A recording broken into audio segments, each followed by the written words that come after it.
has approved the budget. This is the 2022 budget in the absence of the minority, as government makes no concessions from what we're gathering, despite a rejection by the House on Friday that was made up of the minority, 137 of them. The majority caucus today also overturned the set decision on Friday.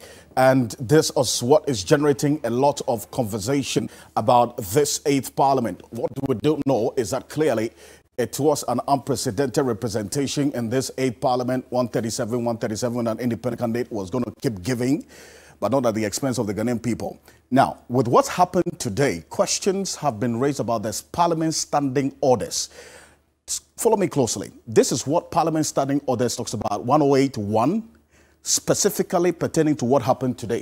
It says, no question for decision in the House shall be proposed for determination unless there are present in the House not less than 1/2 of all the members of the House, not less than 1/2, and except otherwise provided in the Constitution, the question proposed shall be determined by the majority of votes of members present and voting. Now, the second part is where we put emphasis on 108.2 of Parliament standing orders. This is where what happened today, whether the first Deputy Speaker of Parliament, the Honorable Joe Osei-Owusu, who is also a member of Parliament on the ticket of the NPP, did have the right to vote in today's proceedings. Take a look at this, 108.2. Mr. Speaker shall have neither an original nor a casting vote, and if upon any question before the House, the votes are equally divided, the motion shall be taken to be lost. So, Mr. Speaker shall have neither an original nor a casting vote. And if upon any question before the House, the votes are equally divided, the motion shall be taken to be lost. This is what Parliament Standing Orders 108.2 talks about. So that is what the minority in Parliament earlier today made reference to in questioning why the Honorable Joe Osei-Owusu counted himself as the 138th person. But let's hear from the members of Parliament speaking today.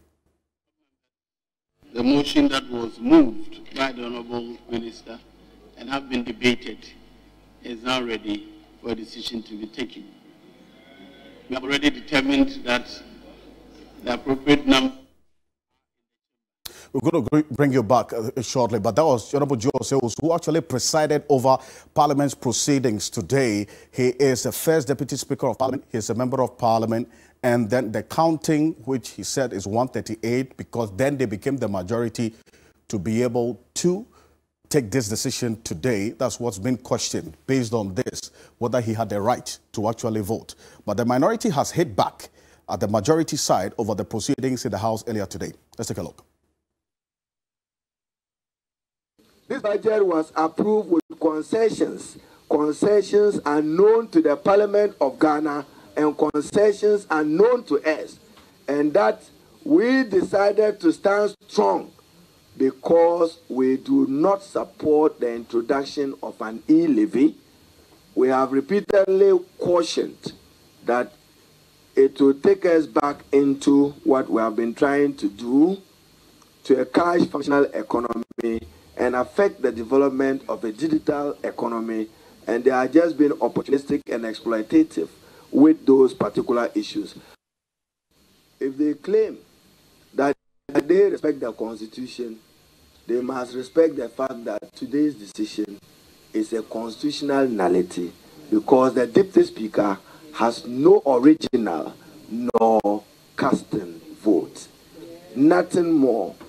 And therefore, they were at best 137.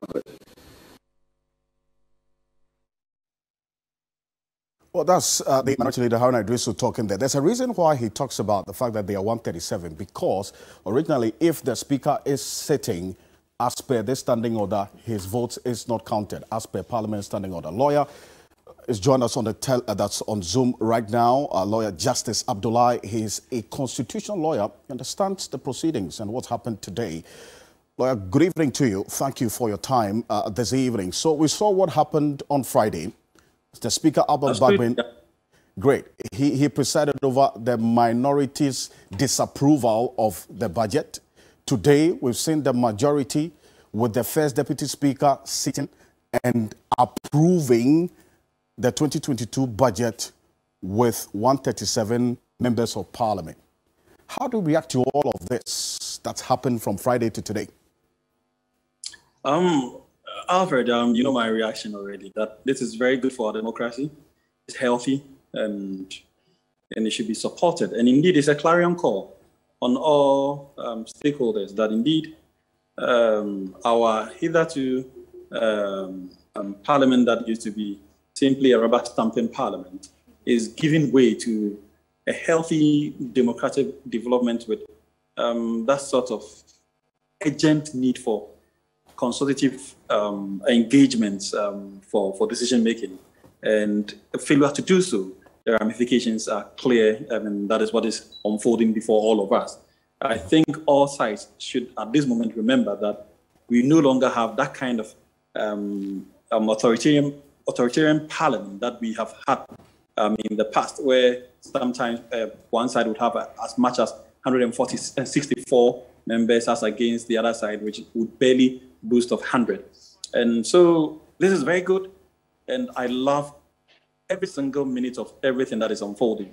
Well, but you see, Lawyer, not to interrupt you though, I mean, yes, it is good. We knew that this 8th parliament, unprecedented as it is, was going to keep giving us, but not at the expense of the Ghanaian people, because now consensus is not being achieved, cooperation is missing, and then here's where we are with a budget that has not been approved. Really, who benefits from all of this? I completely agree, but Alfred, without these infightings, we will never learn to cooperate and consult each other going forward. It is when these bitter experiences happen, guaranteed, I can guarantee you literally that next year's budget will never have the same experience, and the following year will never have this, because each side would have learned from the bitter experiences of this year.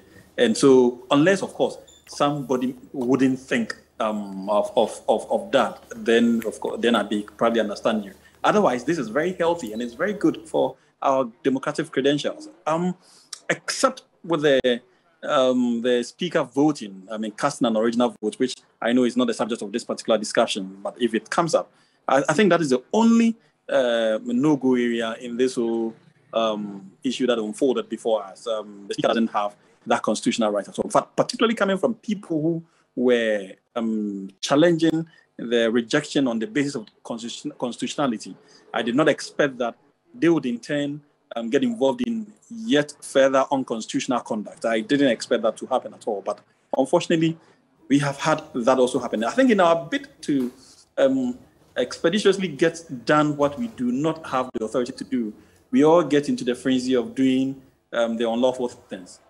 Well, you see, and that's where the concern is. So how do we correct this unlawful that you have identified, this unlawful thing that the speaker, the First Deputy Speaker, counted himself as part of the 138 who took this action? And I think, like I said, that whole experience was simply to undo what has been done without going through the appropriate means. And so in their bid to overturn the decision of the speaker, I think he was too much in a hurry to ignore the fact that his own standing orders say that he doesn't have that original vote when it comes to voting. So he couldn't have added himself to it. And I do not know who advised them to do what they did.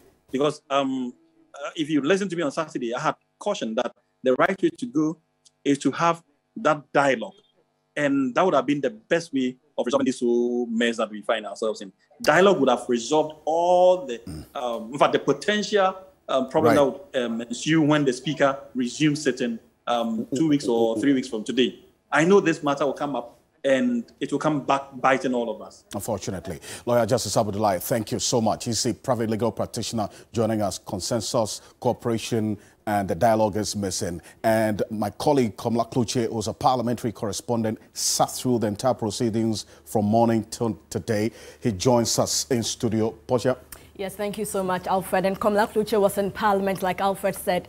Komla, you just returned from that press briefing with the minority leader saying that henceforth every decision going forward will be by head count. What will be the consequences of this? Well, if it will be by head count, what it means is that, one, we all know that the ministers of state who are also members of the House, they do not come every other time. I mean, let me use a typical example. For instance, when the roads minister was out of the country, they needed him sometimes to ask specific issues. He wasn't around. The Minister of Health, sometimes even the Minister of Finance as well.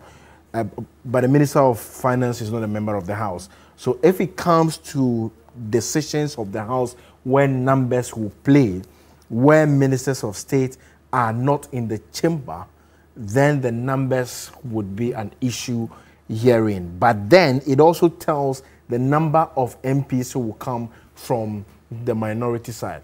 More often than not, I mean, in the past 3 or 4 weeks or so, one person who has been raising the issue about the government side not being serious about work in the House is the Adaklu MP.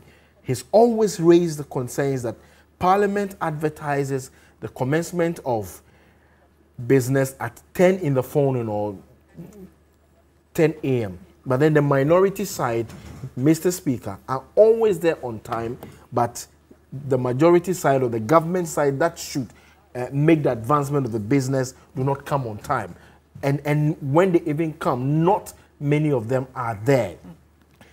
Sometimes they come in their numbers. So what it means going forward is that if the minority is going to stick to the issue of head count or strict voting, then it means the numbers will play a role. But then I went further to ask the minority leader whether or not once the state of the proceedings for today, which is the approval of the budget by the majority side, will they continue with the appropriation and then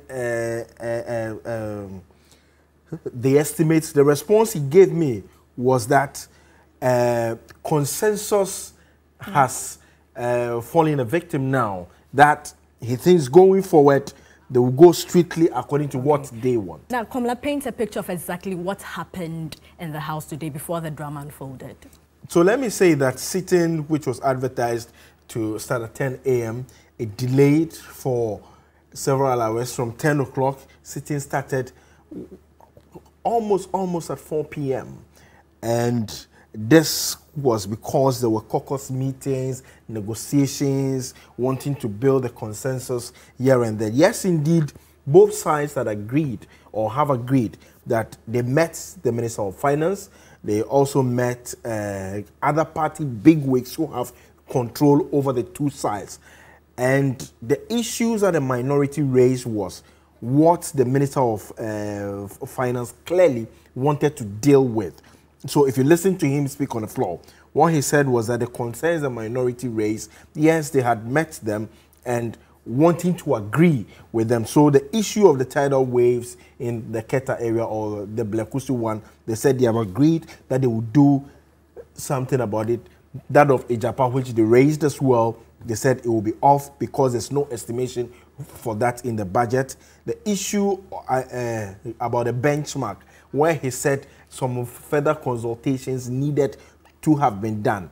Then the humongous issue of the e-levy. He said, they told them that, well, it will be a difficulty, even though they listened to them. The proposal of the minority to them was, if they were not going to scrap it, then they should hit it, draw it down to 1%. And he told them that no, it is not going to be a possibility. They needed to come to a consensus, and the minority still stood their grounds and said no. Then at that time, negotiations had broken down, so they had to return to the chamber. But when they returned to the chamber, it was only the majority side. And when they came, the first thing was to correct the proceedings of Friday the 26th. They corrected the proceedings, and then the majority leader stood up and then raised the motion to point to the fact that what happened on the Friday was a nullity and that it was unconstitutional, and he went ahead to even talk about the speaker. Then he filed a motion again, so to speak, asking the House to approve of the budget. Mr. Speaker did a head count, which included he himself. He had added himself to it, and then they did it. At the end of the day, they had approved that this was going to go for them, and everything has been redone according to them.